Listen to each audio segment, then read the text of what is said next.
श्रद्धापूर्वक, आदरपूर्वक नमन करते हुए श्रद्धांजलि देता हूं। कुछ ही महीने पहले ऐसा ही मन कर गया था, मेरे प्रवास कार्यक्रम को बदल करके बहुत सुबह सुबह मैं उनके पास पहुंच गया था। तब पता नहीं था कि मैं दोबारा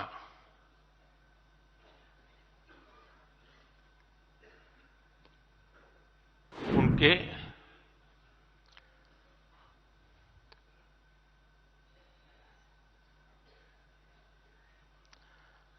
दर्शन नहीं कर पाऊंगा। आज मैं समस्त देशवासियों की तरफ से संत शिरोमणि आचार्य श्री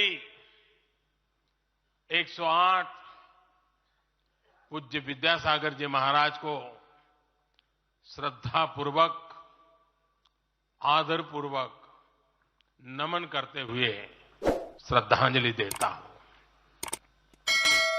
उनके संलेखन समाधिस्थ होने की सूचना मिलने के बाद उनके अनुयायी शोक में हैं, हम सभी शोक में हैं। और मेरे लिए तो यह एक व्यक्तिगत क्षति जैसा है।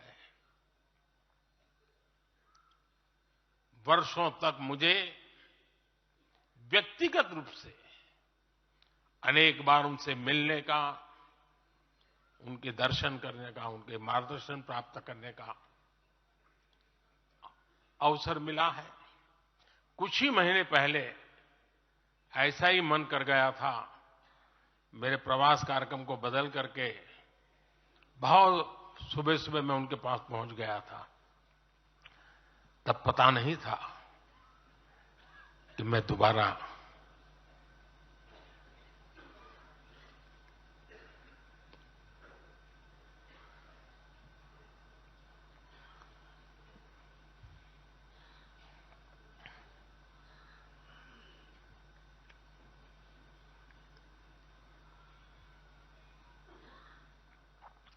उनके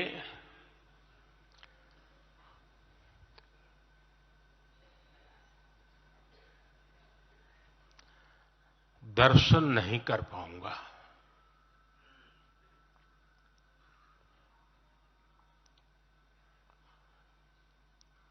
ये मेरा सौभाग्य रहा है कि पिछले 50 से भी ज्यादा वर्षों से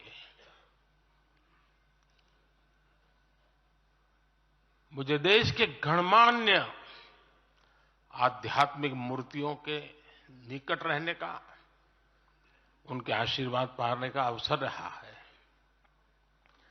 और इसलिए मैं उस आध्यात्मिक जगत की उस शक्ति को भलीभांति जानता हूं, समझता हूं, अनुभव करता हूं।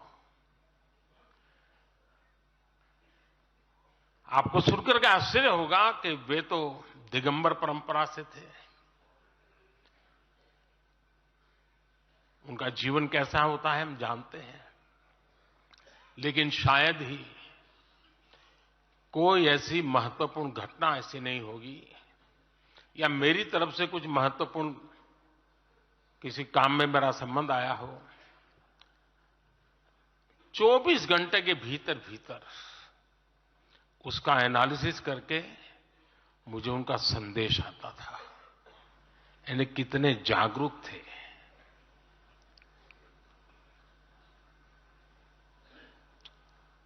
और अपनी विराट आध्यात्मिक यात्रा और उसके बाद भी वो हम सब